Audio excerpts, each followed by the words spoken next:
which performer in WWE history had the best suplexes? Like the question is being asked, just guys that performed in WWE. I'm not covering England and I'm not covering Japan, because if I cover Japan, that's a huge landscape. A lot of the old Japanese wrestlers have some of the best German suplexes, have some of the best backdrops that you've ever seen in wrestling. And some of the late 80s, early 90s female Japanese wrestlers had some of the deadliest suplexes that wrestling has ever seen. So we'll concentrate on WWE, and I'll do honorable mentions first. Kurt Angle, he had great suplexes. Believable. His opponent sold them well, and so did the commentators. Chris Benoit, when he did his German suplexes at the end of his wrestling career, had some of the most believable, intense suplexes that wrestling's ever seen. Eddie Guerrero with the snap suplexes, brainbuster suplex, they also look very impactful.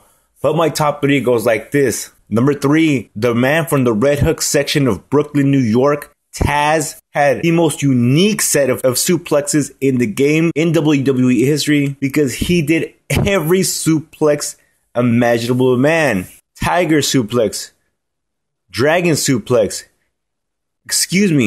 Tiger Tazzplex, Dragon Tazzplex, head and arm Tazzplex, Saito Tazzplex, pump handle Tazzplex, wrist clutch exploder Tazzplex, Fisherman's Buster Tazzplex. And I remember seeing him back in 1996 when ECW wasn't as popular as it is now. Tazz would suplex the shit out of some of these jobbers to make you think, holy shit, ECW is real. He would bring that believability to ECW. It would look like he was breaking these guys' necks. And he wouldn't stop on one suplex. He'd keep going over and over and over. His suplex set was very unique.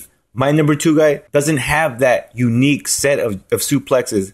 As a matter of fact, he only really has 3 suplexes. A vertical suplex, most devastating German suplex, release, and held German suplexes that the WWE's ever seen, and that's the beast incarnate Brock Lesnar. Why? Because he's so large. He's large, he's fought in the UFC, won, held a championship, made it back to the WWE, and is doing some of these suplexes on huge guys, and it looks very effective. He did it on Kurt Angle. Kurt Angle was in WWE. He did it recently at WrestleMania against Roman Reigns. And you know what?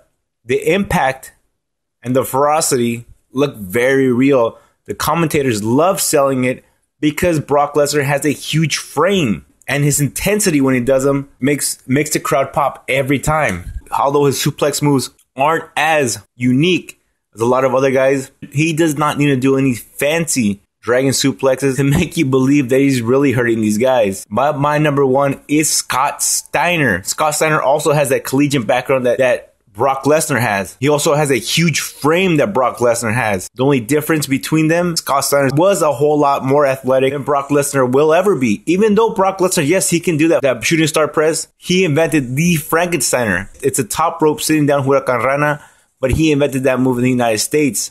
And to this day, I've still seen him do that standing Huracan Rana when the guys jump off the ropes. And the one move that sets him apart, he does those tiger suplexes. He does those release German suplexes.